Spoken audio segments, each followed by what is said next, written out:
Welcome back to Cork and Cracker Wine Talk.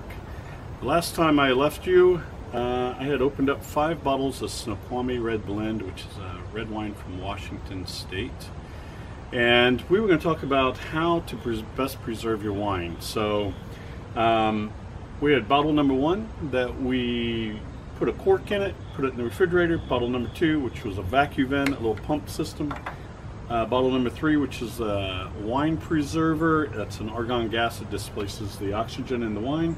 Platypus, which is a bag that you put your wine in and seal it. And then bottle number 5, which is just a bottle that we put the cork in and then put it on the counter.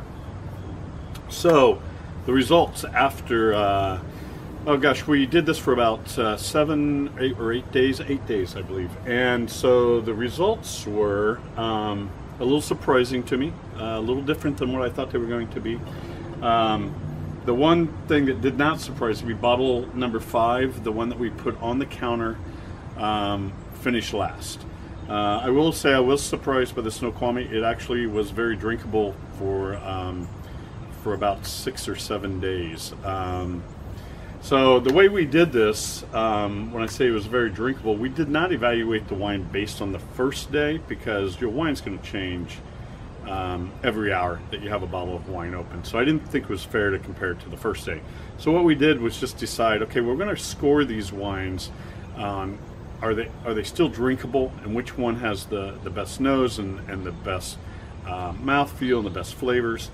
So that's how we came to our conclusion. So we ranked them each day. Michelle blind tasted me, and then I blind tasted her, and we added our scores and figured out which one was number 1 each day. So again, number 5 was the one that you set on the counter, which was not a surprise.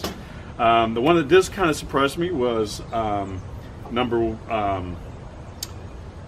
1 bottle, which was ended up finishing number 4. The one that we put in the refrigerator finished number 4.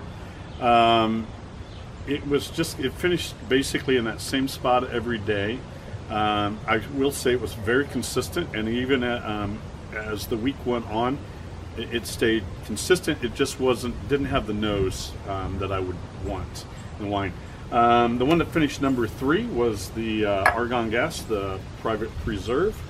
That one stayed very consistent at number 3 every day. So not a bad way to preserve your wine, but it does, it is an investment every time that you run out. You do have to repurchase this. So number 2 really surprised me. That was the vacuum vent. Never really had a lot of confidence in these, and it consistently finished in the number 2 or number 1, 2, or 3. I will say by day 7 it was one of my top.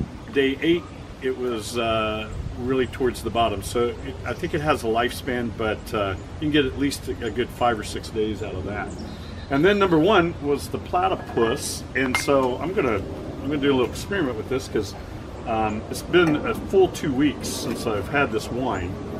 This one finished in the top every day between Michelle and I. So pour a little bit out.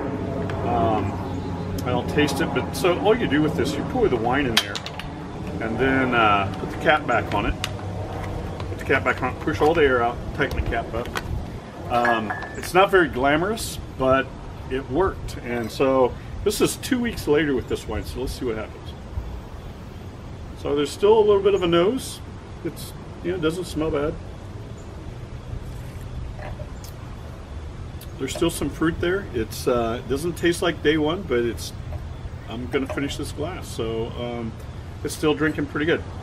So again, number 1, the platypus. Number 2, vacuum vent. Number 3, the gas. Number 4 would be the refrigerator, and number 5 would be just sitting on the counter. Actually, number 1, in my opinion, is just drink the bottle and you don't have to worry about it.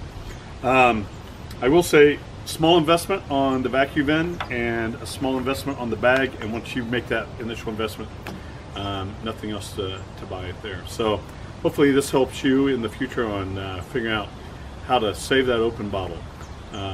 Thank you very much for joining us, and we'll talk to you soon.